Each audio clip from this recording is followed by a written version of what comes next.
Enyumre nonsia abo ye metiefo nina ajo aha eye Adventist World Radio Kumase 97.7 FM kasafidie yi eso ene eye joada wasana abosumede toso eduonu nan wa fimpinu eni eduonu ensiamu ebra so se enyumre yi nso omanmuni amahuduo bi so nsema yensa kan boaboa no yede beso mu se nonsia kasebo Waya kasiem ensem ebedi mu akotini ebi enese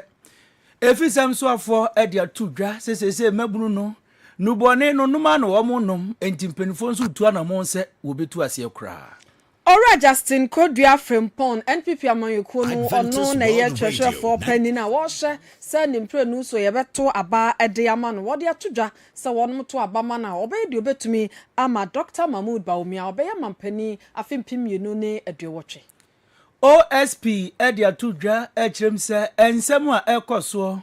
ewo domkuma wo mo ba no dani Alexander Afenyomakin eni samije mfia oda good board ano no wo betranse no aye mu hwehwemu Public Utilities Regulatory Commission omo de ababonten kire sese nyame ya adom na ye mframeja na gas no ebo adwuma yi a ene na eka ye tua ewo nyinam ahoɔden ni nsuo ni nkro ne banyina no ebetumi abafo Wasante mantamu memenda kwanhwefo esom a womo ewo asafo mansin mu duani kiremu ewo sewia atobiase a wosisi nhyiamudie womo de kwahye so asofo ne nipa womo ekopi mu dwumedie nase no eche womo esuahunu yebekon finfi mantam yemampani John Dramani Mahama wode fertilizer no moto no mako apem ni ahenum akwakoche Kristo asafo wonkofo nkroso Abemu a wono wenya mfinhia edu nwotwe ewo India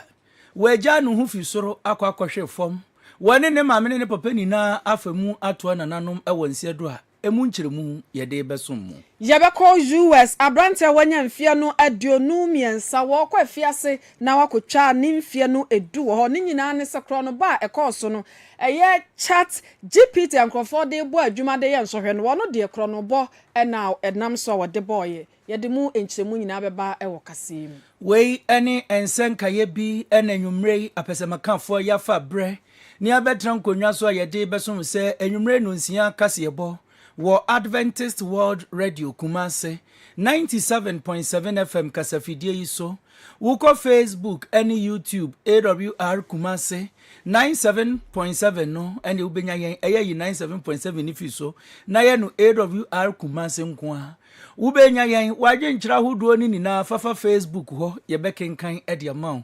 awrkumase.com onza bekan yen abefo ntentamfidie no so no ena AWR Kumase app no nso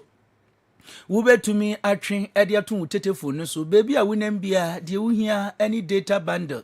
ubenya yen na wetie yen enwumre nyumeku aso yasen eye Atamame Herbal Clinic numero 1 wono eba nkwada pomuden ensem ena afei pa se eye awo en wechia wunya bie mfa kwada nto woyem ne emfro mama ana wonso wasini mu entumi nsane ba ne emfro dadade a na wunya nhia SDA ni ba ye frɛ no Atamame ne Herbal Clinic ho aputuo ja Lake Busontwe kwan so no wonfa wani nkyeremu udu wani kyeremu wo ho a wo haw no etuo etwa Haxa mixture enene capsules enromienu a yenumbom yedi two stomach ulcers deku ulcer hunu anu ayi fum na etamfo kese pa ene Haxa mixture enene capsules a unyenro ibi eto a ebeboa ama ulcer ni na ase etumi etu ama enwumrei akenkanfo a mobete ene eyeme ni ansa mene abina adomako redu ye twa ye hutew ye ba ye de kase ani nkyeremu asom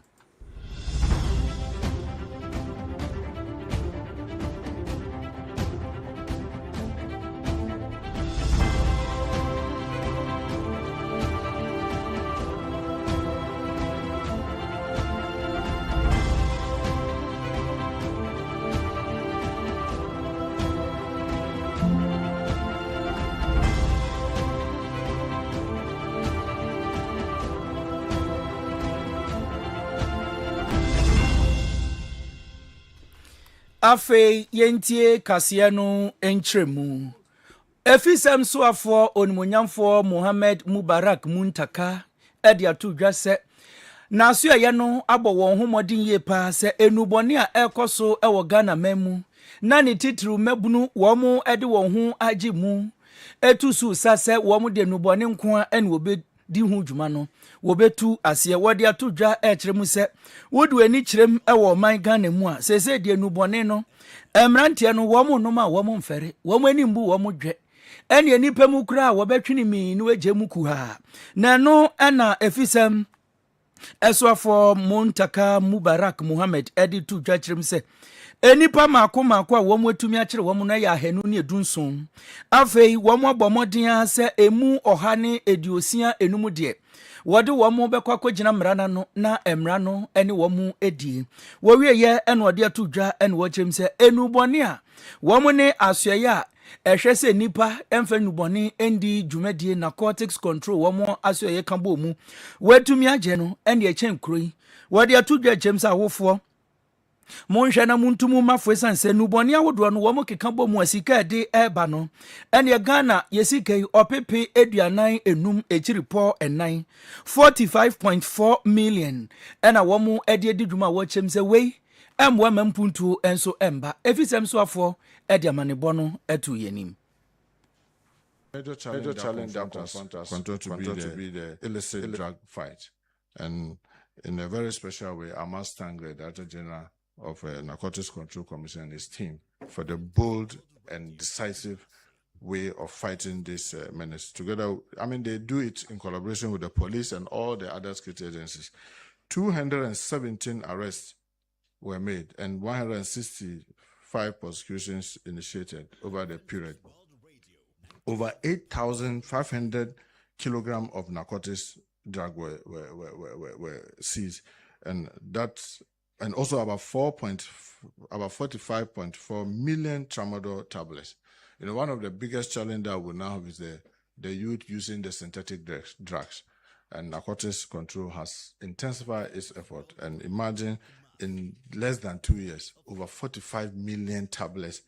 of tramadol was seized, was intercepted. 73 tainted assets were recovered. When we talk about tainted assets, people, you know, our campaign is not just to the users, but those who are bringing it. And then we'll go down using intelligence-led to make sure that when we get them, we seize their assets or we taint the asset, freezing it while the prosecution is going on. And imagine in just about 20 months, we had about 73 tainted assets has been recovered, with about 19 kilograms of gold seized in suspected drug money laundering cases. Cash. Efisem so afọ ede to aso ekire mu se wafimpinu eni edu enkron by elections a ekoso ewo ayawa so atoye wagon no empesuaso no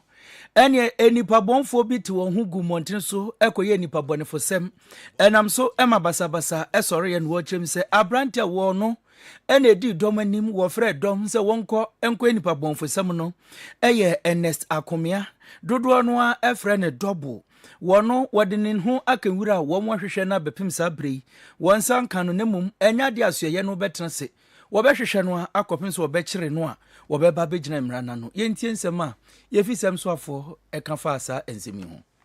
Is undertaking covert operation to identify person who shot and killed the deceased Samira Zakaria and injured 3 others. Ayawasu West Wagon, that's Laobawashi. At a key suspect identified by police investigation, Ernest Akomia alias Double, is still at large, and intensive operational steps are underway to apprehend and prosecute him. Tachiman South, that's Tachiman,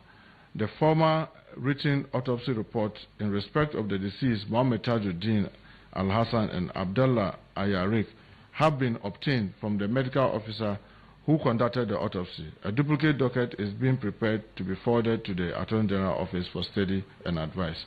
Odudu, the trial of the 3 accused persons is ongoing before the High Court 1, Accra. The next court date is October 12, 2026. Awutu Senya Constituency, Gas Kaswa, Awutu Senya East constituency, that's Kasua. Member of Parliament, Honorable Phyllis Na Koyo Akono and her sister, Gifty Akono, have submitted their written statement to the Special Investigation Task Force. Investigative effort to locate Mustafa Mohammed, the driver in charge of the Black Hawk Mahindra pickup, on which the deceased victim, Idris Larry Yusuf, was shot, are still ongoing. Also for share fisam so ewo magane mu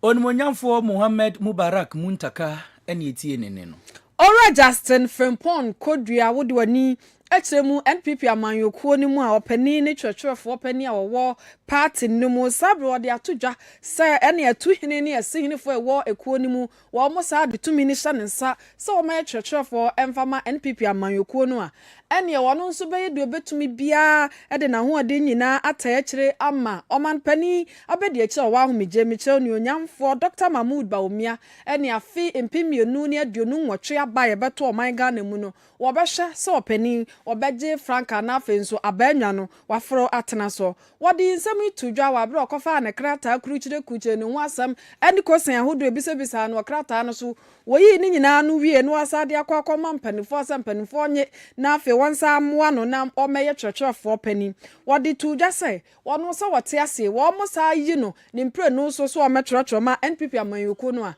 ene na nkunim na afe mpemienu ne aduonu nwotwe aba no wonum ebedie yenko na twetwerefo pani de ma NPP amanyoko Ora Justin Frimpong Kodua wonfa ne nsɛm no entudwa. At the fact that the rank and file of the party have had in me,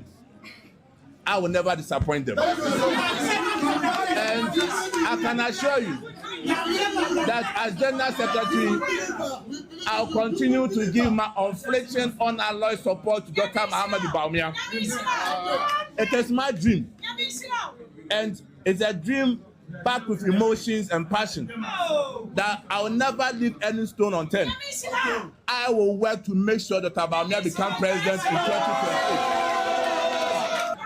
I want to assure you that as incumbent General Secretary, I will continue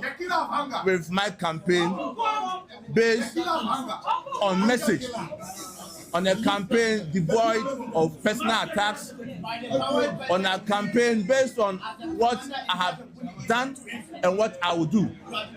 And I'm sure that by God's grace, when we all meet on 3rd of October in Kumasi, it will be...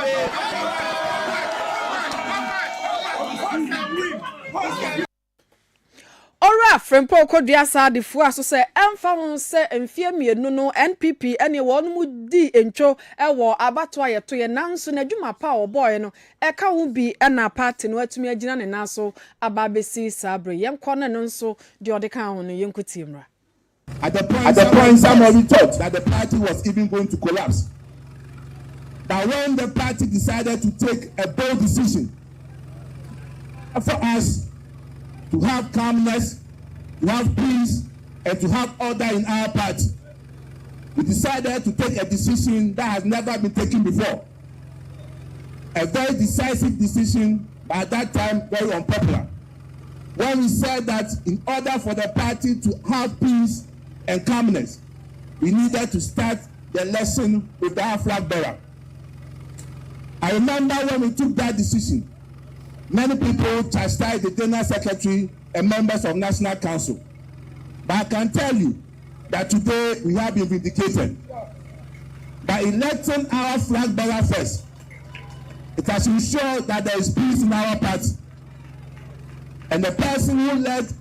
that front for us to take that decision is your own General Secretary. And I assure you that as the man who has led the reorganization of our party through ensuring a successful polling station elections, a successful electoral area elections, a successful constituency elections, and a successful regional elections. Openi ayati nini wudwani chiremu NPP amanyoko no mu atwerɛtwerɛfo openi Ora Justin Frimpong Kodua. Ye toa kasia no eso ne de ani akyerem wonsam foforo mu. ɛne Ghana ha bɛɛ na wɔtwe de kɔ busumi mu ani deɛ baabi a wobɛfa bia no wante ɔsahene Alexander Atokwamena afɛnwoma ken sɛ wɔtoto bie ɛde ama gold board wɔn mu pɛni ɔda wɔn ano Sami Gyamfi a ɛne na ɛyɛ Sami Gyamfi ɛne wɔn nso wafa akonnwa atena soɔ na wɔto bi de ama domkum a wɔn mmarahyɛ bedwafie no wɔn mu ba no dani na ɛno ɛna Kisie Gyabea wɔn ɛyɛ special prosecutor wɔhwɛ sɛ wɔbɛtumi aboa ɛma nipa bi mu a wɔn ɛbɛfa mmara bɔne nso edi wɔn mu dwuma no wɔbɛtumi akyere wɔn ne yɛde wɔn akɔgyina mmara n'ano wɔde to dwa akyerɛ mu sɛ ɛne nkyɛyɛ ɛna Sami Gyamfi wɔba abɔnten bɛka yɛ sɛ ɛbra na Nana Addo Dankwa Akufo-Addo wɔte abɛnwa soɔ na afɛnwoma kemu wɔn mu di wɔn mu nkwi ɛwɔ aban mu no ɛne sika deɛ wɔsrɛsrɛ bi gyigyi bi papa deɛ ka puto kasɛm sɛ extortion wɔyɛ ya wɔsɛ meni afɛnwoma ken wodi sika no mamia baabi a wontumi ndro kura mɛboa wo ɛma wadu hɔ na ɛno na nsɛm yi akɔdu office of the special prosecutor n'anim ɛna ɔde to dwa ɛkyerɛ mu sɛ Ghanafoɔ nyinaa monka mo akoma nto mo yam suhyɛfa wɔ hɔ yi hubu ɛnyɛ yie ɛwɔ mu sɛ Sami Gyamfi a wɔda gold board ano ɛde aba ɛkyerɛ mu sɛ ɛbra na MPP wɔ abɛnwa soɔ no afɛnwoma kingyigyi sika bi a na ɛni sɛ wɔgye ɛnam mmara kwan so nanso no ɛwɔ sɛ wɔto ne bo no wɔyɛ nhwehwɛmu hunu sɛ asɛm no nyinasoɔ bi wɔ mu anaasɛ dɔmkuma ba no dani afɛnwoma kemba abɔnten a wɔka sɛ gold board foɔ wɔn mu adi sika bi no ɛno na ama Sami Gyamfi nso ɛneɛ wɔba abɔnten bɛka bi adi atete ne ho na sɛ wɔto ne bo no wɔne ne mpanifoɔ yɛ nhwehwɛmu na wɔn mu ehunu sɛ nsɛm a Sami Gyamfi ɛka no ɛwɔ nyinasoɔ deɛ a wɔn mu bɛto wɔn mu bo ase afrɛ afɛnwoma ken na nhwehwɛmu ahodoɔ bi a wɔsɛ wɔn mu yɛ no wɔn mu atumi ayɛ na mmom sɛ kɔba sɛ wɔn mu nhwehwɛmu akyire no wɔn mu sɛ Sami Gyamfi nsɛm a wɔka no ɛyɛ hurodohurada nsɛm deɛ a ɛneɛ na office of the special prosecutor no wɔn na ɛmfrɛ afɛnwoma kenkora biom ɛmfa no ɛmba mbɛbisa ne sɛ ɛna nsɛm a yɛatie ɛnie ɛnam so ɛma ɔde ato dwa ɛkyerɛm sɛ Ghanafoɔ nyinaa wɔbiara nya abotɔyɛ mo ɛmfa ma asoɛyɛ no wɔn mu baayɛ Ghanafoɔ nti Ghanafoɔ yieyɔ ɛna wɔn Kisie Gyabea yɛde no akɔto asoɛyɛ hɔ a wɔhwɛ sɛ asomdwe ɛbɛtumi aba wɔde ato dwa sɛ ɛnyɛ nkɔfoɔ mmienu yi nko a Sami Gyamfi ne afɛnwoma ken ɛnsɛm bi ɛbɛba fa wɔn mu akura dibrɛ ɛwɔ aban nnwumakuo ahodoɔ no mu nyinaa no wɔbɛto wɔn bo ase ayɛ nhwehwɛmu sɛdeɛ ɛbɛyɛ a wɔbɛhu asɛm no ɛpomasi brɛ yɛto akaseɛ no so ɛyɛ PURC Public Utilities Regulatory Commission ɛne ɛnyinam hoɔden yɛnsuo na afɛmframagya wɔnom na ɛhwɛ soɔ sɛ yɛbɛtuatua ɛho ka nyinaa wɔnom ɛna da no ɔpani a ɔyɛ twɛtwɛfoɔ pani ɛde ma ɛyɛ PURC Dr. Shafik Suleiman na waba abɔnten ɛkyerɛm sɛdeɛ nansɛ wɔ hɔ a na yɛatom yɛsɛ anyinam ahoɔden kɔ soro ɛmframagya kɔ soro nsuo kɔ soro no ne nyinaa ɛyɛ sɛ yɛbɛnya nyinam ahoɔden ne nsuo ahoɔden no ɛkwan yɛfa so a yɛ generate no ɛhɔ ɛna sika no yɛ na ɛkodie ɛno nti nyame yɛ adom na mframagya no etimi egyina ne nan so yie na mekyɛ Ghana gas no etimi bɔ adwuma yi a yɛn ha yɛ ho ɛmfa sika twitwiridie ɛnkɔnkɔtɔ nneɛma ahodoɔ yɛde ani ɛbɛkyerɛ Ghana gas na etumi aboa ama kwan yɛfa so nya yɛnyina mahoɔden no enso atumi aba fam na temamufo a wɔ ma Ghana mu ɛne ɛbra no bra ne kase yato nsuom yato anyina mahoɔden mu mframagya yato ma na akwakwayɛ ensɛm bebrebe wɔ hɔ no ne nyinaa nso aba fam ama yɛ ho atɔyɛ yɛnkɔ PURC ɔtwɛtwɛfoɔ pani Dr. Shafik Suleiman na ne nsɛm a wɔde ɛto dwama ɔman Ghana no yɛnkɔ tiemra. Government is looking at upgrading their investment. The profit you saw them declare has been indicated. It's an indication of their performance. I mean, over the last 1.5 years, it then means that they've performed so well, and we are giving them credit for that. We are encouraging them to continue under the current CEO, to continue to maintain stability and also continue to also increase or maintain their profits or profitability. Going forward, we are encouraging them to also expand and also look at expanding the activities to cover all the needed sectors of the economy. I'm sure if they keep on investing, it will end up reducing the cost of utility provision. And that's so if Ghana Gas maintains their current work ethics and also maintain the profitability. In the long run, the cost of power will also reduce. So it's for the interest of all Ghanaians that Ghana Gas is operational, Ghana Gas is profitable going forward. Eku a wɔnom hyɛ yɛn nyina mahɔden yensuo na afenso mframagya no Ghana mo mekire PURC Public Utilities Regulatory Commission openi ɔtwerɛtwerɛ ma wɔnom Dr. Shafik Sulemana na wɔde aban nhyehyɛ a wɔde bɛba nso de atodwan. Ye konsem foforo mu na eku a wɔmo wɔhwɛ na wɔde gari eba bontene ene gari no Yamu a yakɔ entoaso suku ni nyina yɛfrɛ na agyenkwa sɛ gari ni wa enka yemu dodoɔ no asuku no ni wie no bɛyɛ den wunya gari hyetɔ gari wɔde esikyire nso ka ho ana wo na wo ɛkɔ no ɛne wo kyerɛ mu sɛ asɛ namafo na ɛba no wo mu nim agyenkwa nti no ɛne sɛ nka wo mu nim kura nka da adwumakuo bi ka sɛ wodi sidi no empim edu enum ba wɔn bɛma akokofunu no wenya bi awe no ka wo mu nkobu mfa so ene nko obi ade bekọ akọpẹ gari bi atena fie na wanunum bi na no na wo mu ade gari ba bontinchim sesese yedwa na sei wo mu nsa asi fom ebra na MPP amanyokuo wo so na dollar no kwa na ekosoro na eboa wo mu papa ema wo mu nso etumi tutu wo mu gari ni mu na sese dollar no ba na eba fom dollar eba fom aga na fo ani agye se niam so ate no wo mu ade gari nso ba bontinchire mu a dollar ne ba fom ha wo mu papa enkane no na ndie nka botɔ baako wo mo de ba bonten a Ghana yesi kai ene yesi di no empimienu ubetua na wentua kura no na kyese no no yeyi eyesi di no oha pe ene die free so a apem baako ne di okron de enka obetua 1900 ene 2000 Ghana cedis wansem ena making na wo mu kyerɛ mu a His Excellency John Dramani Mahama Baye awo kwafa ato forcing ede be ye photo samfo ato war force no wama dollar no kwa na ekọ fom sesei wamu gari no botọ baako ene Ghana cedi no apem baako ene wo ha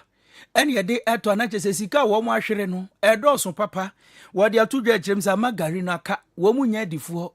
enti wo besra aban sesei na wama dollar ne so atena gari na bo wamu so no wono amra mbeto gari no sede be ya wamu dwumedi a wamu edie nso betumi akonkan na wamu nya bi edi na wone won yere ene wo manso enya kakra ebra wode wo hawo atudwa no yenso yekotete ho etwen kakra. Yes mi se je nyama nkoyi kura yale no monko family kini pe gua ko mu yi aduma The man way. e ma no de na ze mu na tifie ya tum he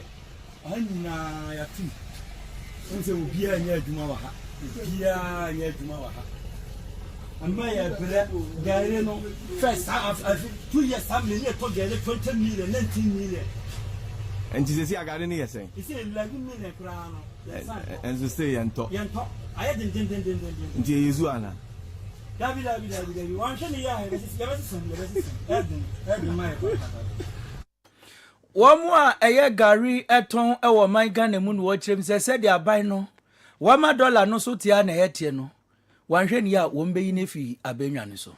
Aya uhumu mwabosumen da etoso emiensa etwa mu ya na emfie no makomako edubako ena atoyenchem si o my Ghana ma eye petro ni ensuo di afra ma eja to mu a Ghana de hye ehwere wonum nkwa yajaja emfie dubako mu anie na sabre no mpani se ye bu kompon kohwe ye chi opani baako ene wa bu kompon kohwe na chi esi ye no ni how na mani hunu ni sika ene niam okomu ankanyame amfafia waje ne nkwa ede afri ni nsem wodu ani kyerem wo NDC amanyokuo no mu a over El Kim kotoko no na national deputy organizer wo kyerem a kyesa wo boka ne sikapa ekuwura mu paye na wo de call US dollar na $497 thousands mu no ena ne sika ekuwura mu na no nso danche adwene mu how dadwe ne kodana ene ohaw ebeja na so no de otumfo nyankopon nko an so ni mu apapai woda so etiase yemko na mfie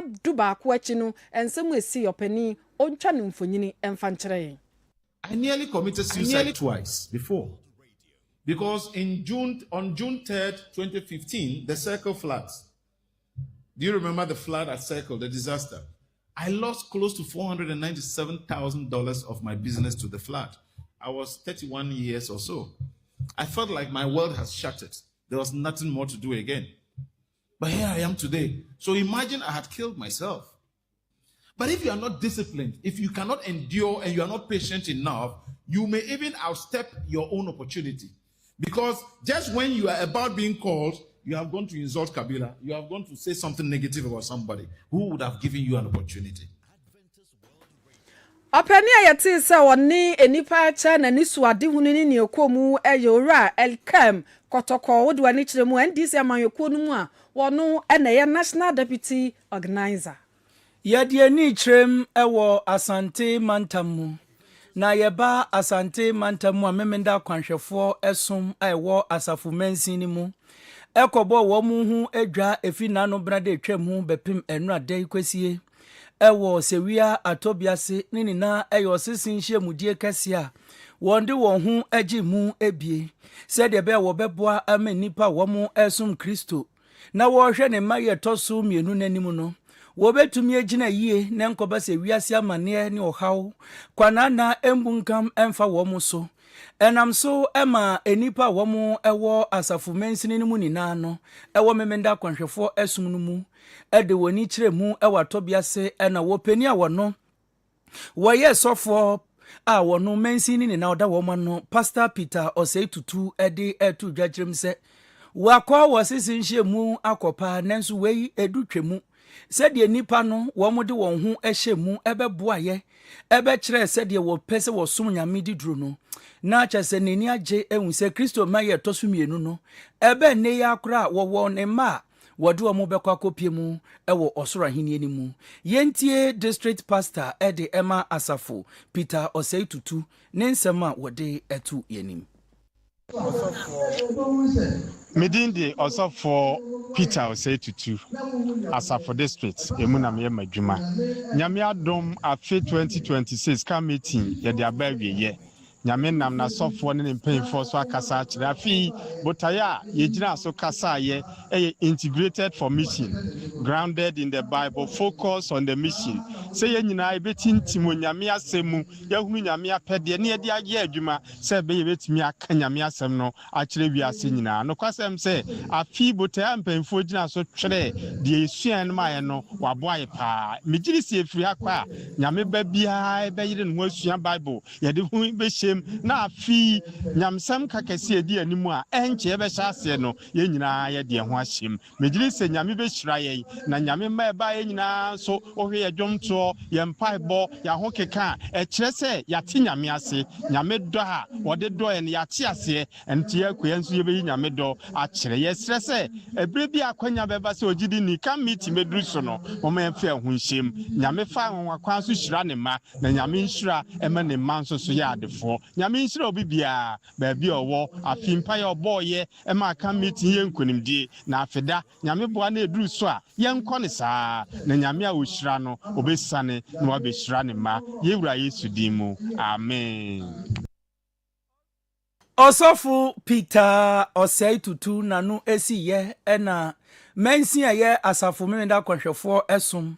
wo mo elder Edubofo Bernard wono nso ede kakra eto aso. Ya frame Elder Bernard Edubofo me Asafo district elder ya afi 2026 can meeting no it say nyame ya admama bibia koso kama pa ye tien se ye can meeting kra no afi ehunu se bida nipa ba pa na afi so omo tena tie program ne pa afi so ye kwa abonten so ko kan nyamsem kwa ensen ma so ede adwom to so kokro mu ema na nyumre kra no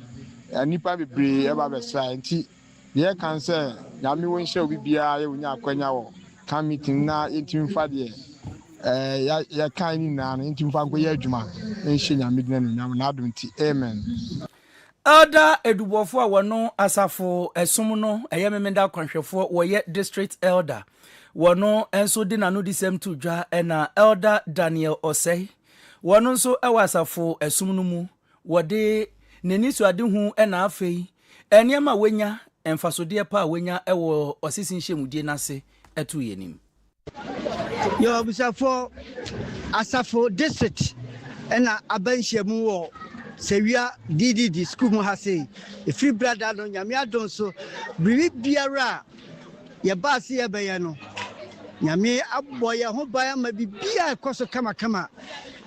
kwara de achi andapa ye disua asafo ma ba nyina de digye kokotie nyame asem no kwasem sa asofo e ba ye nso omu nyina man kransem a eye so powerful na nam saye so ama obia nyani gye kese e wo nhyebu yase ene de meka nse dutwam enyum tuo enyum ya nyum empaye ya sore na potutu be no nabram ekobubo mpaye ansana kasa fo no abemaye ensem biara ehye nkura ne etibeka nse na de nyame adom so yani agipa wa finhyebu aye ba edipa nso aba nipa papa ama ahaye de Ebra Elder Daniel was say ekasa wieye ene ma wo mu nso ekopie mu Kristo mu ma manuso wo mu nso de wo mu nsem etudwa maame reta opon a wo no wo kase asafo no mu ene di kan ene etwetwe nkomo Midi the Mrs. Rita upon me Wakasi Church. Asafo district here ba osisi nhia mu ewo Sawia Atobiase.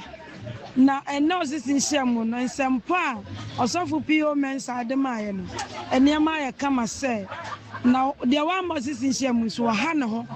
Afen so ye pon aye no aduane ekoso. Me ya chief matron aduane no ekoso. Na nam se nipa ba ma na brusu nti ye duane no kra no ashorti nti me isra afofra ya bo sisi nhia mu omoma ne se omumi omani no omanya de omomra na sisi nhia mu no edinkunimdie ani isra na eba se ye ba enema nyina ewie pay ye from me Grace Edapoma me o Eden Church asafo district mu ye baka meeting ewo se wi aboaso then ye ka meeting e ba e die afi de shronko kra because enema ye sua na e bebre amaye hu kwan e be fa so a ede nyame asem e be kwa abonten eni mpo efie se na e betie siesie ho e bi akane no na ye re fi de se ye fa asori no ho se ede nyame asem be ko even though kra se mpo ye be ya ho sesi akwa asori no na se adwuma ne brain no na nyama bebre ebien so but ye ba ye no ye na asofofo na ma ye atiase se e wo se ye ma ye ne brave because baby aye dru no enche kwa ye be ko fi e na afin se esi anyama bebre me kai kwa se nya lawyers a omo ba ye a omo be cheche ye kwa ye be fa saye wo enti African meeting de obi a wan baby a wa ye no Memenda akwanhwefo esum ewo asafo mensini mu ena wo mu sisin nhye mu di ekoso ewo Sewia Atobiase no yekwaje hu amanebo Yemfi asafo sisin hia mu no na yemfi ani enchiremu ewo offenso mashebejani ewo offenso ni onyamfo Dr. Fred Cheya Samoa wode atudwa say ye domestic gold purchase program abanhye ode ba say na Ghana yesika akọ no yebeto no haya na afei yenya yetimi anya ho mfaso ekwowi ase no ese eka ne menteme wase ne wantwu bi a akomu no aban esre papa yi esre say ene eyo pa na abeto man Ghana so nti yempe da bi nso na o man Ghana yenyina yensam ye na yentwa ajajo se eka twitwiri di abeto wo kiremu a eka no billion no baako ekiripo enso na abeto a akwa yesi wo wie no de eso so se eye nsa ye tenetene de ahwe oni onyamfo afenyo mark na no eye dom kuma mra hye bedwafie no opani oda wonu ma no se ne penso no sabio na opani wo yala la sulala esre sika di free amanfo ho no enye sa aba beto dwane ye gya no saa esesem panimfo epa bedwakuo na afi wo ye nhwehwemu fikofiko na sasam no eye no kra wonum ahunu pomasibre yanko Dr. Fred Cheya Samoa wo do ani kiremu ewo offenso apoye fam ono ene ye mrashebedwani. The caucus one, we are fully behind our leader, Alexander Afenyomarkin, and two, he who alleges must prove what he is saying amounts to criminality. And I believe you have to go to the appropriate report so that he can be charged. And as far as I'm concerned, there hasn't been any kind of extortion. What we are talking about is that this country has lost $1.7 billion. That is $22 billion that have been lost. And the issue has been laid bare. Now, in fact, when you read the 31st December, the report of IMF, now it categorically states that losses from the gold purchase program and gold board activities. So now even the IMF have gone into giving further details about what they are talking about, that this country has lost $1.7 billion. So if you call names, the name calling, the allegation will not bring one cedi back. So what we, the minority, is asking for is that let's probe into how we lost that amount of money. That is huge money that this country has lost. About 1.5% of our GDP. That is everything that we produce. 1.5 is gone just like that. And we are $1 billion. A loss of 22 billion Ghana cedis. 1 year, one program, a loss of 22 billion Ghana cedis. It's not a joke that we should relate it or just stand it to calling names. Already, I think ni udwani echemu ewo offenso etifia batwa mpesua so a wono ena ye mrahye bedwani Dr. Fred Chei Asamoah. Ye free asante mantamu ni ade ani akyerem ewo mfimfin mantam no mu. Na wukopiem ewo gomua dominase a eno wo mfimfin mantam no emu ede a. Maame ba kwa ba bonten ede osu etwedwadwo ede abeto Ghana mpanifo enim. Se niku a wone no etie no. Niku no ne mama mako enan papa yi wone nkwada ni nina agoro ewo mpaso a. Wode enkwada no afa kwan bone eso puto kasem ene wo mbeka se incest pa ena esie na eno ena ma media to dwa ekire mu sesei no wabre papa ene se wono ani kunu nkwada no wo mo ye wono ani ma biological father ene ndie wachi nkwada mako enan asebio wone wo mo agro ewo empem ene atwiro sem kura kasetia se wo ba se nya wo ba mpo na obechi akwada no twiro se maka ni pefe se ene nka akwada preko no ya nchene ma na ware no wumpe na no na maami di to dwa ekire mu sesei no wono wo ye no ho hwea enye yie sanse bema no wo de no ho esen no na asem na kopiem ewa akwele magistrate court no ewo kasoa ena maami ekire mu se wo mo ache wa asem no ho dodo said ye niku de ne manan wode wo mo afa kwan bone so no enka wo se bepem sa abre yi pa de ya ka asem no atumi awie wo kire mu a esan se ye nka asem no enwie ye ne ye kobra no ama ahokire aba beda ne so pa se wo kɔ no wo bai san se bodwa no wo ye wo kumase na de bia wo besan kɔ kasoa se wo kɔ akodi asem ne kire no ne ho kire ni to obesira aban wo bia ho kire na aban no wo sere no se wo mbre mu na ne ku ebra wode ne manan ede fa so kwan bone no won beka bi ma no na asem no enkope ne pumasi bre yentie ensem a wode etu edwa kasakasa mini mikunu ntema mikunu ede ne nsakeka me pamo me ti mi bedware me ba na me hu se me ba panyini no asini nya bi atetititi basa ana se bi be ma no kwan ni nyina adro e wo ho no me busa me ba ne se eye hwan e na ye ne saade no ka kire me se eye ne papa na eye ne sana ne papa ka kire ne se oka obekunu nti akwara ne suro yan so ode ne nsakeka na akwara ne se obo ne nunim e bobɔ no rough ye kwada ho no oh sorry no me yesa madapa ho na me hu se okọ panyini ne ho okọ ya because akwala ne kasa oni ano oho no ma na akwala no so e ma ne kwan na one no e daaye na sebi uhwe se ne osi eja akwala no no fu se ne osi num akwala no fu bobbo ne no fu e fa na se de fa ne to na me yesa nka me pie no so prekope e ho na adwene bi ba mitimi se bebi e hye ne nim site en kwa so ne hye last stop na me kopie ni so no de bibi bo mitiri mu anointing oil eno oyisu eno aso na me hu so ode fa nkwala no mpacho 2 eno one o mado moto no mase na one 1 2 nso ado moto kra 2 nu kra de man find out intem ti me report no aso ampa Ghana police for ya de na omo che no enti sisi aso no me so miniska court case ni nti no me koye adwuma bia na ye yi medi bebi a me demu krampo no enye nti me stress e Ghana fo momwa me na asemi nti mi mbua nkoso because me enye scan fa be ma na anko court bia na che se omu beja be ma no nti mesrɛ mo Ghanafoɔ mommoa me. Ukopiem ewo mfimfin mantam mu baatan a ne ku a wone ne nya kasakasa wɔ ntam atete a wɔkyerɛm sɛ wɔno anya obi se wɔkura mfoni ahodo a ɛkyerɛ sɛ wakɔto bɛma no wɔne ne ma no adi agobɔne wɔadie Agnes na momo lati a wɔhwɛ nkwadaa ɛne mmaa titiriw enipa ɛyi edi nsɛm so adwuma na abayi muntu hu anamo na yehu asɛm no ne pomasibre. Yada so ewo mfimfin mantam hɔ ara yamampani John Dramani Mahama wɔnam ɛyɛ kua ɛna afɛ yɛnuane aso yɛ no so akɔakɔyɛ ayɛ wɔde fertilizer bɔtɔ no makomako apem ni ahanum akɔakɔkyɛ Kristo asafo a wɔnom ɛwɔ hɔ na Kristo asafo nana kwadwo safo akofena sese ɔpani ɛna ɛyɛ ɔpani a wɔda asɔre nanom na wɔde kwae no wɔde ma wɔnom sɛ wɔnye die wɔnim sɛ yɛ kwadwo safo ɔpani a wɔnya ne baabi no dwumadie nyinaa mu na nani kukua yɛ ho nti no wɔnye na afei wɔmfa nto ne nnwuma pa a ɔpani yɛ na tumi aboa ama enua no nso abuso ama temamfo nso enya bi yɛnkɔ na bra yɛmampani kɔyɛ wɔnom ayɛ no ne ɛkɔɔ so no na na kwadwo safo akɔfena wɔtu asɔre ya no wɔntwa ne mfonini ɛmfa nkyerɛ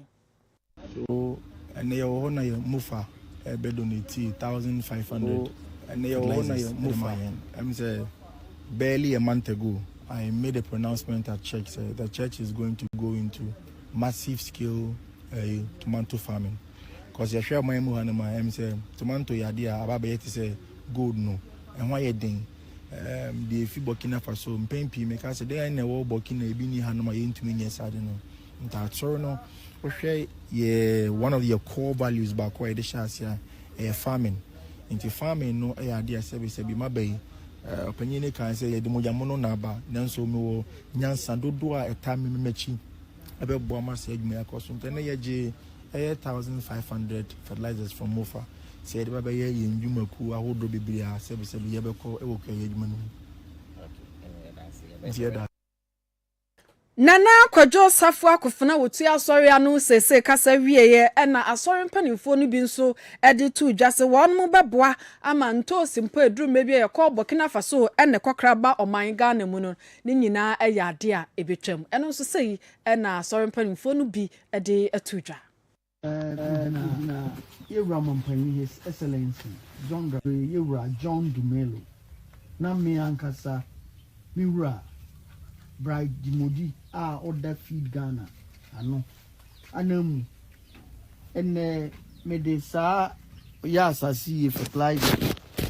in fact 1000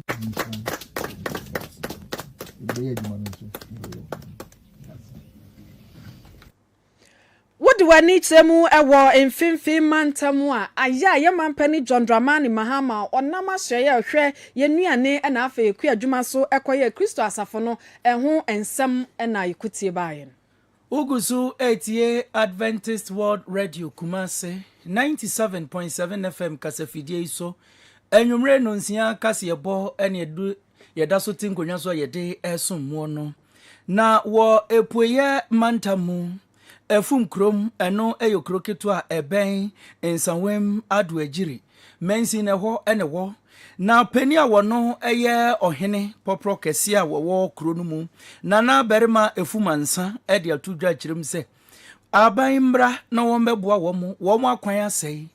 ene ehyen ebefa ekwan no so a wo kodu a sika wode bekwa akọbọ ehyen no ho bra no esin de wode to ehyen no kra enam so ema nana ede atudwa ekirem se enya no nko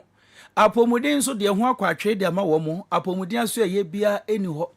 ene enipa wo mo te ho no se kokoba se wo mo ho dodo wo mo a na yebu achi bedin wo betwa kwansini ahodo ansa no akwakonya baabi a aban apomudin aso eye ewo ansa no akwakoje ayarehwe nam so emanana ede atudwa ekirem se wei ena afa suku ada hodo eni ho no emboa ema nipa wo mo tempotem ho no eniama enkoyi emfa mo mu a wo sresa aban emekọ wo mo emmoa yentie nana berima efum ansa ochire wono eye efum kromu manhene ne nsem a wode etu edwa mesre efum kromu ye kro na mediafa mudwumadie ya mudie so home based TV so se mesrem Woma enko baabiara ma yen. Na oma mpanyene asonte. Ade a ye hia wo krom adi kan school. Yen kwan enye education. Ye new school wa. Se du joda panada wukuda ani weeks no kona. Omo se nkwara ne bebre wo fie. Se wu ni sika wada oba be ko private school wa ha. Aya na ye den. If say wuntimi nhwe se oba ne nantew efia nko school wa kraman. Hwe ntutu wa ewo kwan so. Hwe tipa tracks. Omo ma ye nda o. Omo ye adwuma 24/7. Tipa ko anwumre kura tipa wo ye adwuma. Nti mesra aban no. Se yesre no. Ya de edi kan school. Ni atoso abie yen kwan. Si yenye school na yen kwan a eda ho yi oma be ye kwan no na kwan no da so na won asiesie so aman a yenim se yen onabo anodompre nana edito aso ekiremu se mrahye bedwani o wonsawem adoagiri ano dompre Frank wono nso wombo moden no woni mpanifo eka bi ewom no wonka ho embom no meboa emempuntu emra wo mu mpotemo efum krom ye kura yen ni sade hu ni se ekure baba benya omanpehene a obefi kuro yim no baba ye omanpehene wo Ghana ha achievement e wan ye no so ni se education anu na ebe den eboa e se ye hwe kuro yi na ye hwe ne kese ne na ade a se young population cry is over getting to 2,000. Se do anopa wo hwe private school buses e ba ha ebe lodu nkola akwa adults bebre ebro 7 ebe lodu nkola wa ha e de wonko so ndin ya agboro omaja wasase kese de ato a ye de be ye biribiara hospital school police station market bibia ye wasase wo Wuko PM ewo efum krom a no wonsawem adoagiri epoye mantamu womo hia wo ho berema nana efum ansa wo kire ene ekotie nanodi esem Yada so gyina poye mantamu ni onyamfo Samuel Adongo wono ne si aban na mu ewo New Jabin North opani dia to jasa mensin no se de wo ma sori brane ebo adwuma na adwuma wo mo bo nyina ne se mmia hodo a enipa bi asisi adan a eni kwan se won mu si nempo won mo besi adan nanso woni eho tumi krata no eni obedwiri ni nyina agu na atemamufo se de ne ye adedada ye nyina ye nimu no ekoba se mensin no tu anamon a ne nyina no ye mu nti no wo mo ya na akwakofa ohaw penchem ntome ho ase mento aba ma one sa ensem bebrebe nso de ba opani kiremu a se wumpo wodan no wasiesi ba bia eni kwan se wusi se nsu amena mu o se ye monka mu o ene won bedwiri ni nyina de agufom yenkotie opani Samuel Adongo anamo a wone ne mansin mpanimfo pese won mutu as we know how recently flooding issues have been disturbing the country as a whole. As a municipality, we have always been proactive on some of these issues. Before the rain started, we had already made an arrangement for dredging, which we did some drastic dredging exercise within the municipality before it started raining. So if you studied how everything went, when the rain came in heavily, the new Jabin Municipal Assembly didn't encounter any serious flooding issues because we had done some dredging already. We've also planned that immediately the rain now stop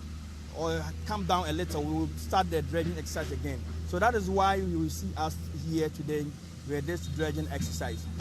All those banana and all those plants that are grown around the stream that have blocked its way, serious flooding issues all these because we had done some dredging already.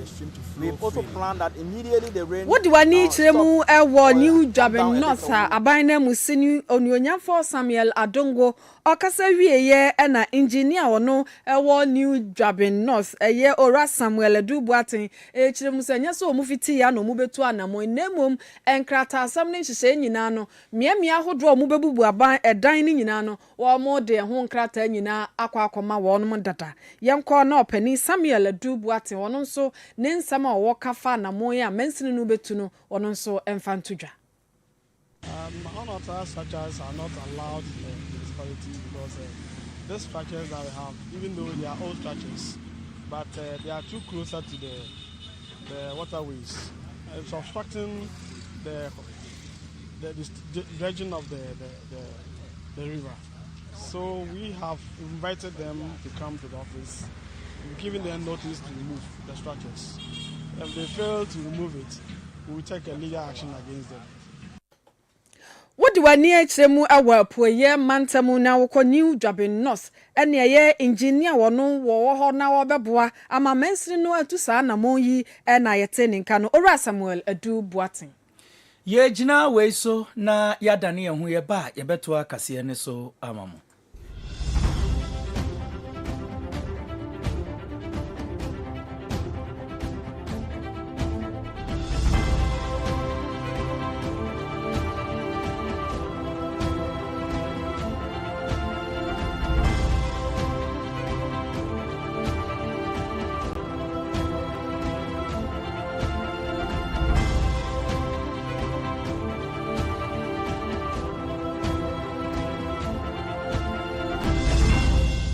Adventist World Radio, Kumasi, the voice of hope. Yada etiefo ase samafidie no da so da Adventist World Radio Kumasi 97.7 FM kasafidie so yede ani kirem ewo ahafo mantam no emu na yakopiem ewo mem eye suku a eye entoaso suku ewo ho amanebo abeka yensa ene se obonto ene wono eye peni a wobo ban ewo suku hanumu yebeka se security personnel na eno ena emawe ya womo abai yenkwadai womo wonto aso suku mu a womo de waye wo madwen se wobo bro se biodwaman ma nesu fefe no wako ene de bia wo kirem obonto ahusa kwada no wo hiri eban a womo age ewo suku no ho kwa bontene wo kwa kokohyemu akoye de wope ansa na kire no waba na no ene obonto papa peni a wasenka otu akwada nefo no woko jiremu no say what is good for the Jews is also good for the Gentiles. So wo de kokko cheche e wa bonten dia fama minsu bi na no ene sukufo ememu a wo mem into aso suku no mu wo mote no say eh ene security man obonto san ye mema no ye kohiri wo ya wo mpene no sabio wo nya bibia wo ye honti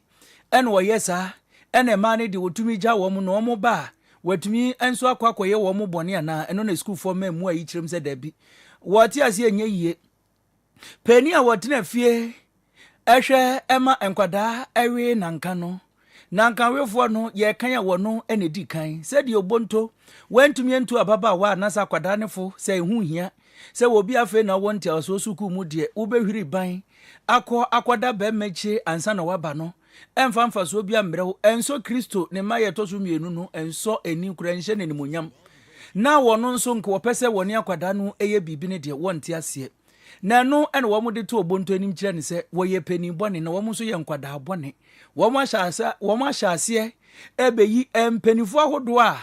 wo mo aye wo madwen se wo ma emaba wa nkwada nketenkete wonto so suku no mu wo nya asomdwe no wo mo beyi wo mu nina ato wo mo kire mu ase obi yakwada bone a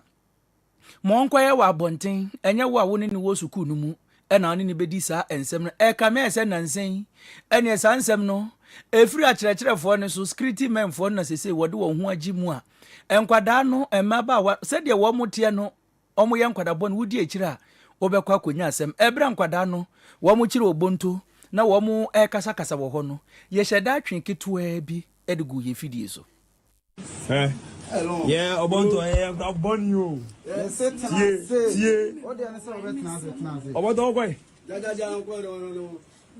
Unique na.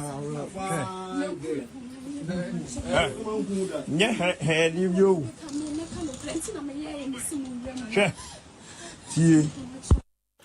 utie ne no ana chesa baba wano wono so pacha wo akire se momfa ncheme manhye da ene mabewuro bonto dem a ene mim ento aso suku mpanifo no wo mo ede ho ensem aba wo chem se efi ne yakopem efi adade na wo mama GS ankasa ede wo mo ensem wo woka aba abonten Bosumi ya iwo mu ni da toso aduonu wodi wani echemu ewo atoye mantam ho a ene arehosem a esi ho se abrante ani din any set na oye obi a ototo efam agudi ameche gold buyer akromfo tachi amu akoto she ne so ma wotwen etuo edebo owura set kobina ne bo ema sabre owura set wanka tiasefo asase enipa ewo so ebiem na sabre dia police for wonum ewo atoye mantamecha Western Regional Police Command won mo bo adwuma so no papa won atumi ayam fifi mu aduoduo mu akire enipa numu a wo susu se Sakro no boy call so ewo bia ben agona nkwanta no wonum ehu bo mu bi na ene CCTV ana boy ene nampanimfo ehwese miamia ahodo bia no yemfa ebi mu bo na tumi aboa CCTV no kire se owura ne di ni Emmanuel Amponsa alias Van Dam ene enya Van Dam ne ehwe no kwadabre mu bia Van Dam ono ewo agona nkwanta wono ena ye gang leader wono di animu ma wonum kwa akro no boy ma owura yi sabe wato nananum wonsiedo na owura ye yache no na ne chia no yede nani ekwakire mu ewo efia nkwanta aban ya sabe ya wodeda ho no ano wono agye mu amana koka enipa ennan na nnan no aposifo susu se ebinum ka ho na kronoboy akoso wo ho na wokọ wono akate kwa ye nhwehwemu wo hunu niema bebre eni etu ahodo sekan ahodo eni niema ahodo a kromfotachi amwa wo mo de kokro no bo no wo mu hu ni nyina bi wo ho apolisifoɔ ɔnom wɔ atɔyɛ mantam de adesrɛdeɛ ɛkɔ amatemamufoɔ ɛwɔ man Ghana mantam dunsia ne nyinaa sɛ wate saa kronoboy mu ɛho mpopoe bi a ma wo ho enye ha ne kɔ apolisifoɔ station bi ɛbɛn kɔ yi wɔnom asotere sɛ deɛ bɛyɛ no mbetumi ayɛ nhwehwɛmu na anyambra sema yakɔ so titiriw ene maku anansen ama ne humene so no ne nyinaa nso atumi abafom yedi mu ekopiem ewo nkofo nkroso ni akopiem ewo India mainu emu na ansema esi wo ho na watwi ewieye na nyensema ede enumu ena no pay ye bo modin ato ye bo si ebenye mu nkyeremu se de be ade beba be ka no be nukuretrodo abrante kwa wono enya mfinhia edu enwotwe ena ye frɛ no Kunal Changude wono no wone na wofo akeka se ne iPhone ne kura no aye dada wo hia mu no 16 Pro Max eno na wodi twa eni da ho no mo afa wuda ne ekire no ede kire mayo no a wo mbetwe amawo enti pa se wono wo be sum nyame de ene wo be kwa kopesa phone ni bi na mayo atwe ede ama no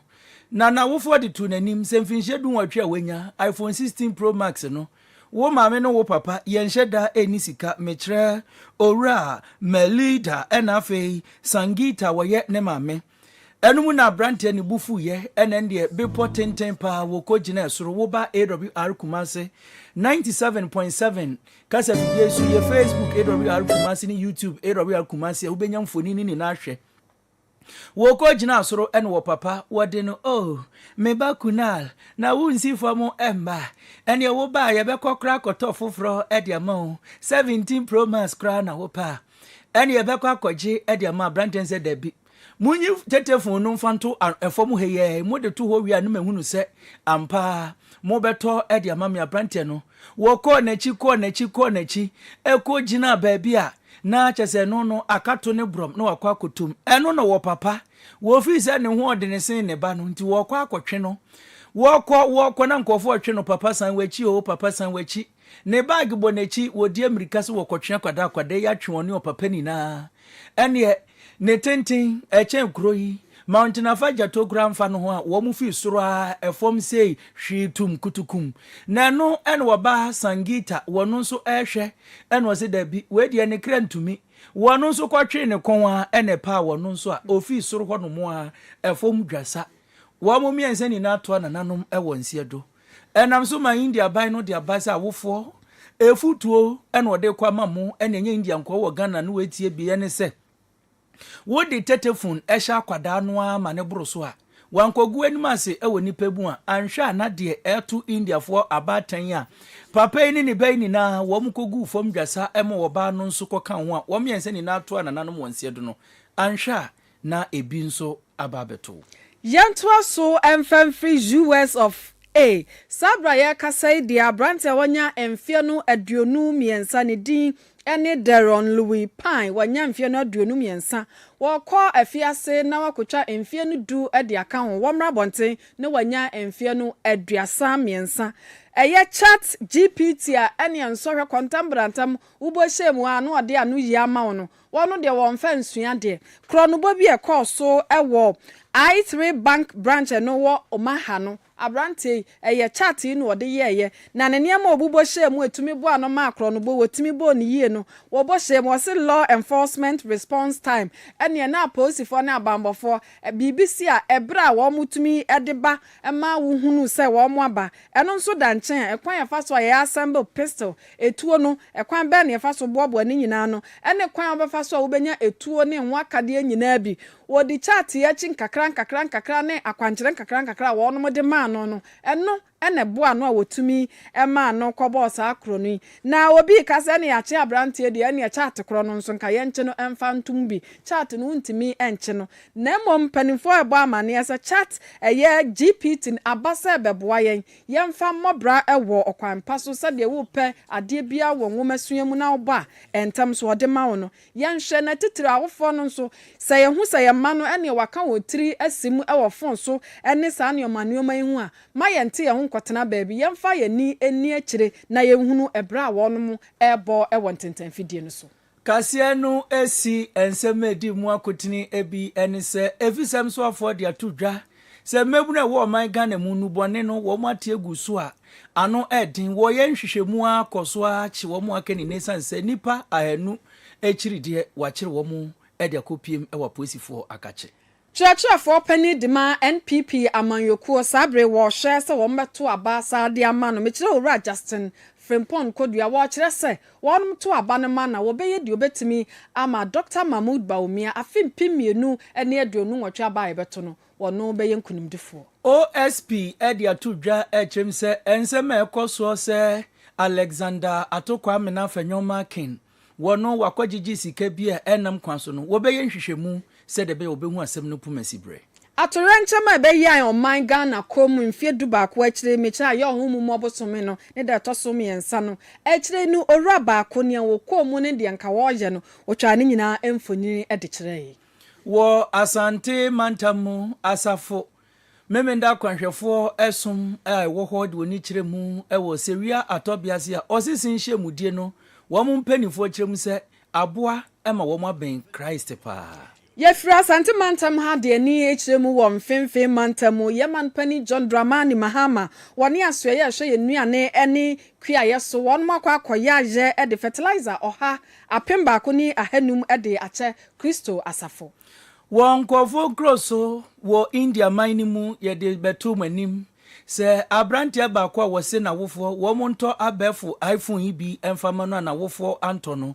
wakwa akogina esoro ewiem tenten pa enam so wone na wofo ni nina wo moto anananom ewo nsiedo yeko US ko hunu se abrante wanya emfie no aduonu miensa eye chat GPT ne eboa adesua ne hwehwemu mu no wono de anya no no de ye nemom krono bobi ekoso ewo I3 bank branch ewo omaha no abrante yi edesa app yi na etumi ekobo sa krono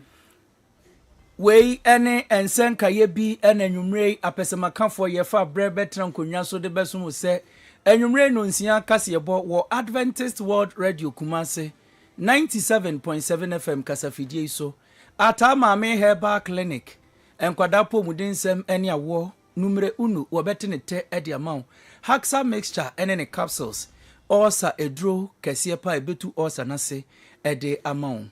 enwumrei Facebook any YouTube odisheba Robert ena wodi yen ekọ ho awrkumase.com ena awrkumase app no so unya yen ewo so akenkan fo amote ye ne eyeme